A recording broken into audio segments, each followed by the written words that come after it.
Guys finally this is our third सहरी and इफ्तारी। और भाई साहब मैं हर बार की तरह जो वो लेट होते हुए यहाँ पर जो वो सब सहरी वगैरह कर रही थी, सिर्फ मेरी रह गई थी। मैंने कहा चलो मैं भी जो वो सहरी वगैरह करती हूँ। और सहरी वगैरह करके मैंने जल्दी से चाय शाय रख दी। भाई चाय शाय में मैंने कहा चलो दूध डालते हैं। और आज जो है ना वो मैंने बनाई थी जी एवरीडे की चाय, क्योंकि मेरा बहुत दिल कर रहा था मैं जो है ना वो सहरी में एवरीडे की चाय पीऊँ।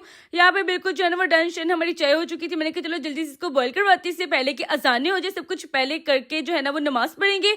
लेकिन भाई साहब आज इतनी ज्यादा धुंध पड़ रही थी ना, मैं इतनी ज्यादा जो है ना पहले मैं सोच पे पड़ गई भाई मैं कहाँ पढ़ूं। फिर मुझे याद है ये फरवरी है। फिर फाइनली हमारी चाय भी आ चुकी थी और सुबह सुबह इतनी ज्यादा ठंड लग रही थी क्योंकि धुंध पड़ी हुई थी ना। और फाइनली उसके बाद हमारा इफ्तार का टेबल भी लग गया, क्योंकि आज मैंने सोचा यार आज नहीं दिखाऊंगी, सीधा इफ्तार का टेबल ही दिखाऊंगी। और आज जो है हमने कुछ स्पेशल चीजें भी बनाई है, तो मैंने कहा चलो आपको जो है ना वो आराम से दिखाती हूँ। यहाँ पर जो समोसे वगैरह थे, एप्पल बनाना का शेक था, केचप वगैरह थे, खरबूजा सेब और सामी खजूर और वो चटनी थी।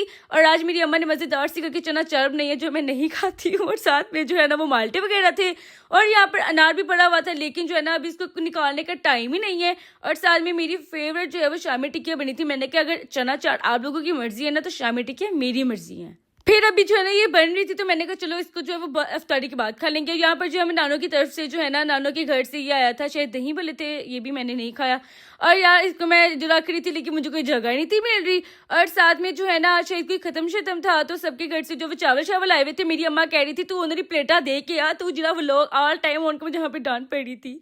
और यहाँ पर जो है ना वो हम किसी ने इफ्तारी करवाई थी और हमारे घर जो वो दाल हलीम और चावल वगैरह दिए थे। इसको लोग दलीम भी कहते हैं, लेकिन मैं दाल हलीम कहती हूँ क्योंकि मेरा अपना स्टाइल है। फिर मैंने कहा चलो आप लोगों को भी दिखा दें। यहाँ पर जो है वो दाल हलीम और चावल कराए हुए थे और साथ में जो है ना वो किसी के घर से जो है वो जलेबी भी आई हुई थी, क्योंकि आज इतना ज्यादा कुछ आ रहा था ना, मतलब कि मुझे ऐसा लग रहा था कि मुहर्रम के दिन है। और ये बिरयानी मैं आपको दिखा रही थी जो मेरी अम्मा मुझे दिखाने देनी थी, दे रही मुझे डांट रही थी। ये शायद वो बड़े गोश्त की पता नहीं किसकी थी। और साथ में जो है ना ये मटर और कुछ बोनलेस चिकन के चावल थे। मैंने जल्दी से जो है ना वो दिखाए वगैरह।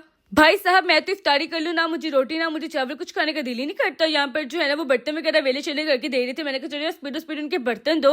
यहाँ पर काम शाम चल रहा था। भाई साहब इफ्तारी के बाद जीतो पाकिस्तानी इज वेरी इंपॉर्टेंट, मतलब कि अगर रमजान है ना तो मैंने इसको लाजमी देखना। और साथ में मैंने कहा चलो कुछ चॉकलेट्स को बिस्किट वगैरह खा लेते हैं। और यहाँ पर मैं अपना फेवरेट जो है शो देख रही थी, सीरियसली मुझे बहुत ज्यादा पसंद है, मैं इसको देख कर रहती हूँ।